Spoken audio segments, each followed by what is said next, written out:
Lillahilladzi karramal insana bil aqli wal bayan wa faddalahu bidzalika ala sairil hayawan. Asyhadu an la ilaha illallah al-wahidul qahhar wa asyhadu anna sayyidana Muhammadan abduhu wa rasuluhu al-mufaddal ala jami'il ibad.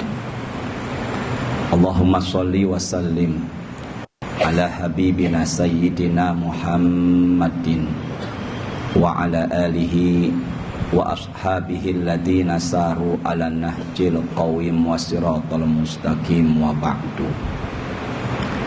Usikum wa nafsi bitaqwallah faqad fazal muttaqun. Faya ayyuhan nas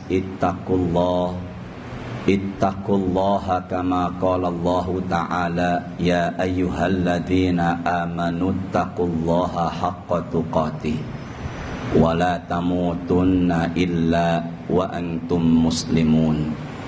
Shadaqallahul azim wa ba'du. Ma'asyiral muslimin ahlul jumu'ah hafizakumullah. Yang pertama dan utama, sama-sama kita meningkatkan kualitas ketakwaan kita kepada Allah. Dan semoga kita yang hadir pada siang hari ini, keluarga juga saudara-saudara kita semuanya, dijadikan Allah sebagai hamba-hambanya yang bertakwa.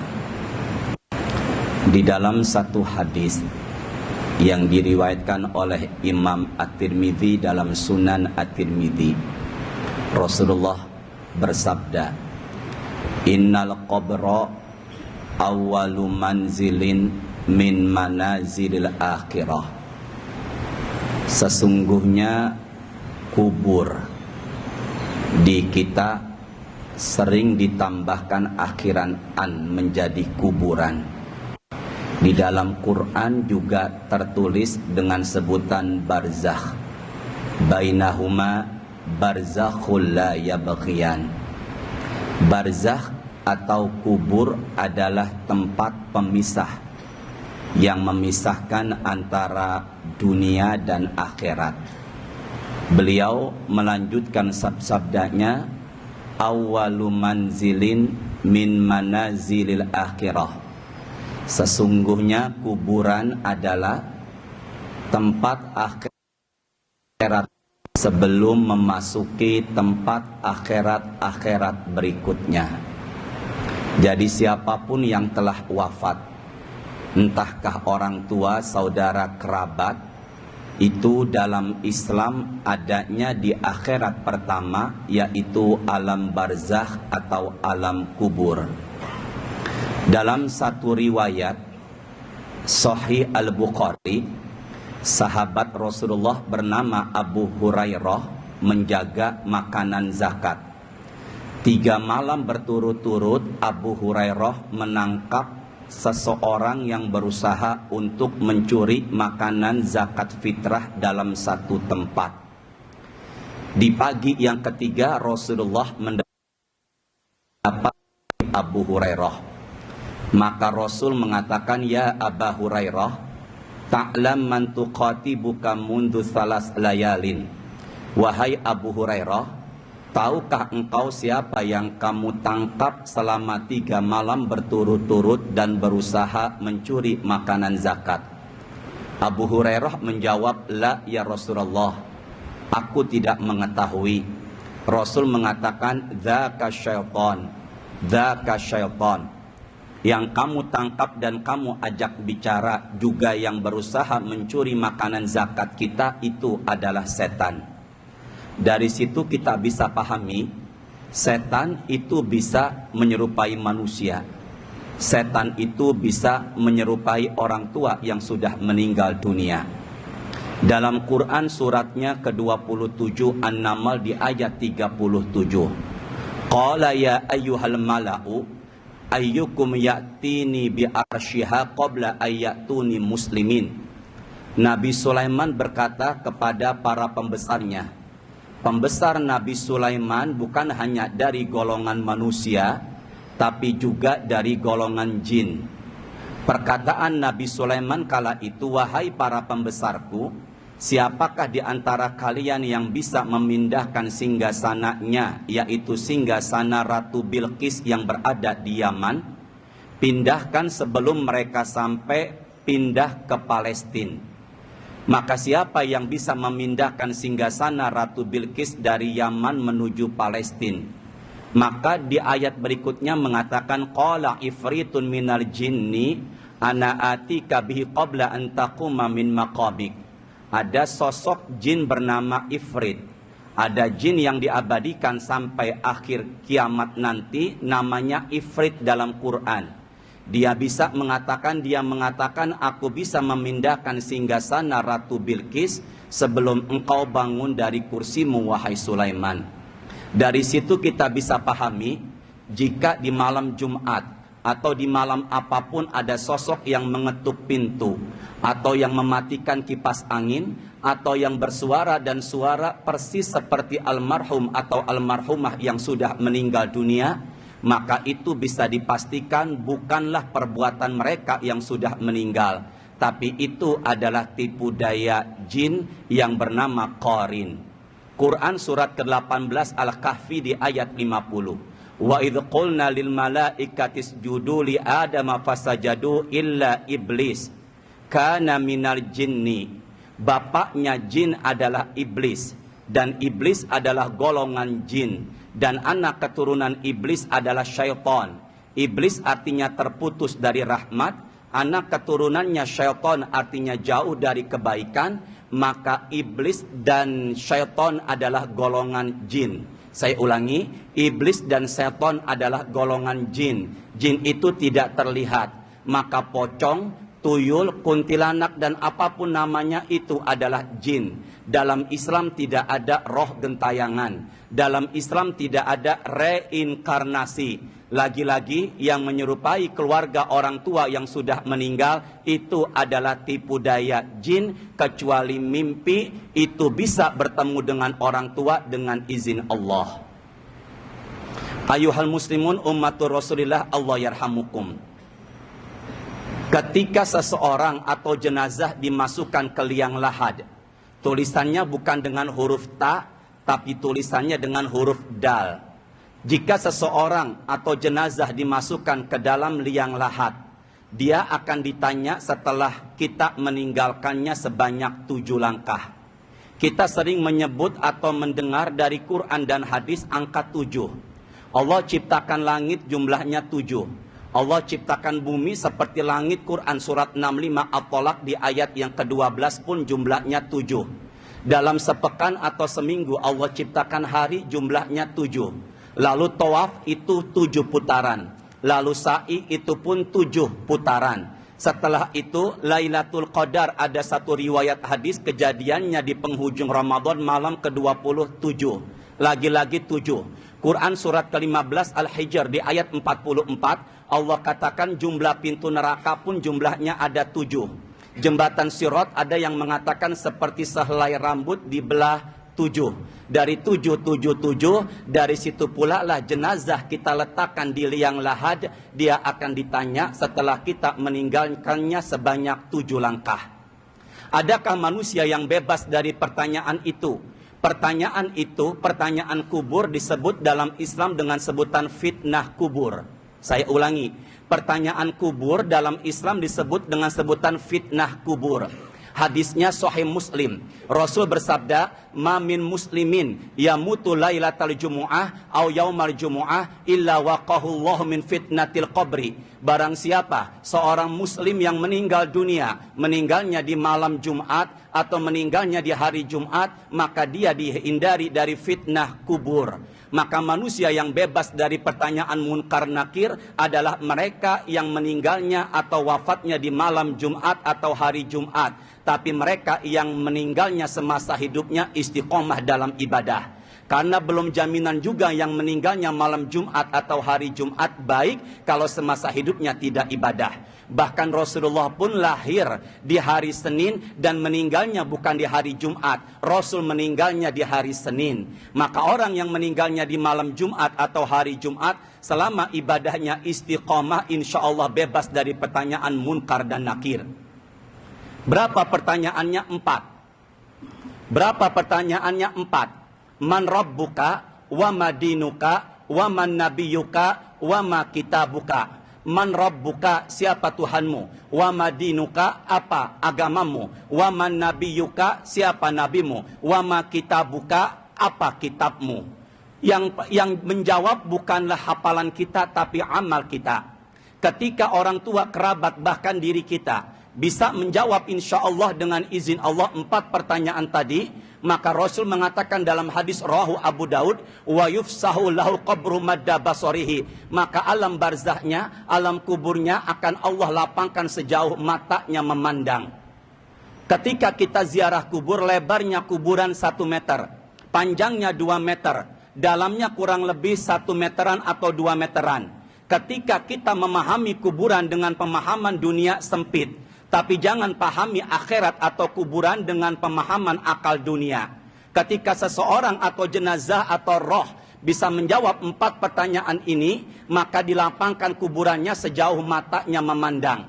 Setelah itu apa yang terjadi? Rasul mengatakan, fayatihi rajulun hasanul wajah, hasanus siyab, thayyibur rih. Maka muncullah sosok manusia tidak dikenal, wajahnya bagus, bajunya bagus, baunya wangi. Sosok manusia yang tidak dikenal, wajahnya bagus, bajunya bagus, baunya wangi, mengatakan, absyir billadzi yasuruka, engkau akan masuk sorga karena amalanmu. Maka dia yang baru tiba di liang lahat bertanya, man anta, siapa engkau? Wajahnya bagus, bajunya bagus, baunya wangi, mengatakan, ana amaluka soleh, aku adalah amal solehmu ketika di dunia. Maka kalau ada yang tanya siapa yang menemani kita di kubur nanti, jawabannya adalah amal soleh yang berwujud manusia. Wajah bagus, baju bagus, baunya wangi. Maka semalam tahajud, pahala.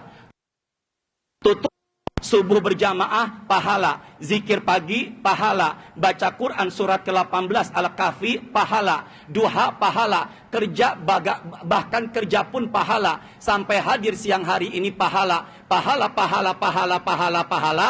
Nanti di kuburan berubah menjadi sosok manusia yang wajahnya bagus, bajunya bagus, baunya wangi. Dan insya Allah memberitahukan kepada kita, itu adalah amal soleh kita.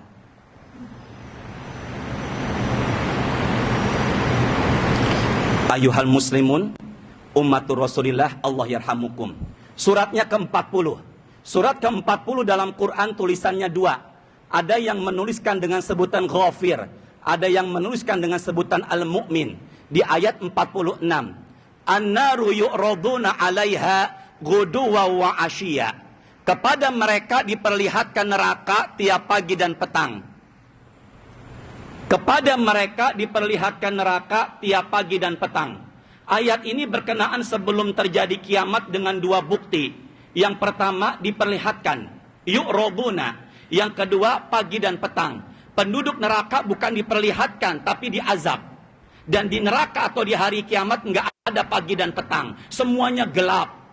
Maka ayat ini surat 40 ayat 46 ditafsirkan oleh hadisnya Rasulullah, rawahu Imam Al-Bukhari dan Muslim, in kana min ahlir jannah fa min ahlir jannah. Kalau yang di kuburan adalah penghuni surga, maka yang diperlihatkan adalah surga tiap pagi dan petang. Wa in kana min ahli nar fa min ahli nar. Kalau yang di kuburan adalah penghuni neraka, maka yang diperlihatkan adalah neraka tiap pagi dan petang. Maka siapapun yang meninggal dunia sekarang berada di alam surga atau diperlihatkan neraka tiap pagi dan petang. Maka orang tua yang di kuburan, keluarga kita yang sudah meninggal dunia, kerabat yang sudah meninggal dunia, mereka cuma 2 pilihannya di alam barzah. Akankah diperlihatkan surga atau neraka ketika pagi dan petang? Maka kalau kita ziarah kubur, di pintu kubur, Rasulullah pernah mengingatkan kita untuk mengucapkan salam. Dan jangan pernah menunggu mereka menjawab salam kita. Dari situ kita bisa pahami siapapun yang meninggal berada di alam barzah atau berada di kubur dan tidak ada roh gentayangan dalam Islam. Jadi neraka dan surga sudah ada pada saat di alam barzah. Terakhir, suratnya ke-6 sebelum Al-Isra dan setelah Al-Hijr. Suratnya ke-16 setelah Al-Hijr sebelum Al-Isra. Nama suratnya adalah An-Nahl di ayat 32. Allah berfirman, alladzina tatawaffahumul malaikatu thayyibin yaquluna salamun alaikum udkhulul jannata bima kuntum ta'malun. Ada manusia yang diwafatkan oleh para malaikat dengan cara thayyibin, baik. Malaikat pencabut nyawa sambil mengatakan salamun alaikum, keselamatan untukmu, dan dapat kabar surga. Dicabutnya thayyibin, pelan, sambil mengatakan salamun alaikum, keselamatan untukmu, dan dapat kabar surga. Maka dia belum meninggal, dia masih sekarat, tapi dapat kabar surga. Dalam hadis At-Tirmidzi diperlihatkan surga. Maka kalau ada yang tanya, kapan manusia sudah tahu surga atau neraka? Bukan hanya di kuburan, tapi semuanya sudah tahu pada saat sakaratul maut. Ketika kita melayat, ketika kita takziah, kemudian biasanya mayit ditutup mukanya dengan selendang putih. Maka kita izin sama keluarga musibah, kita buka penutup mukanya dan kita temukan wajahnya tersenyum. Seseorang yang dikasih kabar bangga atau bahagia, maka dia ekspresi wajah tersenyum. Dan kenapa jenazah ini mengeluarkan wajah tersenyum? Karena ketika sedang sekarat, insya Allah diperlihatkan surga, maka dia senang menghadap Allah, Allah pun senang menghadap dirinya. Maka apabila menemukan jenazah, wajah rautnya mengeluarkan senyuman, tandanya dia senang menghadap Allah, dan Allah pun senang menghadapnya karena dia sudah diperlihatkan surga. Dan kenapa dia diperlihatkan surga? Surat ke-40, surat ke-41 ayat 30, Fussilat, innal ladzina qalu rabbunallahu tsumma istaqamu tatanazzalu alaihimul malaikatu alla takhafu wa la tahzanu wa abshiru bil jannati allati kuntum tu'adun. Amalannya yang membuat dia istiqomah adalah karena ibadahnya, yang membuat amalannya dia itu masuk surga dengan wajah tersenyum, karena amalannya sehari-harinya, ibadahnya istiqomah. Maka di Masjid Al-Ittihad ada seseorang bernama Izhar, sholat berjamaah dengan jamaah yang lain. Ketika jamaah dan imam sujud termasuk Bapak Izhar, selesai sujud jamaah dan imam bangun dari sujud untuk tahiyat akhir, maka Bapak Izhar ini masih sujud. Ketika jamaah kemudian salam, Bapak Izhar ini pun masih sujud. Ketika dilihat ramai-ramai ternyata sudah meninggal dunia, maka almarhum Bapak Izhar ini meninggalnya sedang sujud di masjid. Rumah Allah adalah masjid. Kita berada sebagai tamunya Allah. Ibadah yang pertama dihisab adalah solat. Dan gerakan solat yang paling dekat dengan Allah ketika sujud. Maka almarhum Bapak Izhar meninggal dunianya di rumah Allah sebagai tamu Allah, mengerjakan ibadah yang pertama dihisab yaitu solat, dan mengerjakan gerakan solat yang paling dekat dengan Allah yaitu ketika sujud. Keluarga almarhum mengatakan Bapak Izhar meninggal dunia sedang sujud karena kebiasaannya solatnya selalu berjamaah di masjid. Maka kita meninggal dunia insya Allah nanti biasanya tergantung dari kebiasaan. Saya tutup, sekarang adalah bulan ke-7, namanya Rajab, bulan haram. Maka pahala dan dosa dilipat gandakan. Maka dari itu semangatlah ibadah, semangatlah berbuat kebaikan, agar pahala kita Allah lipat gandakan.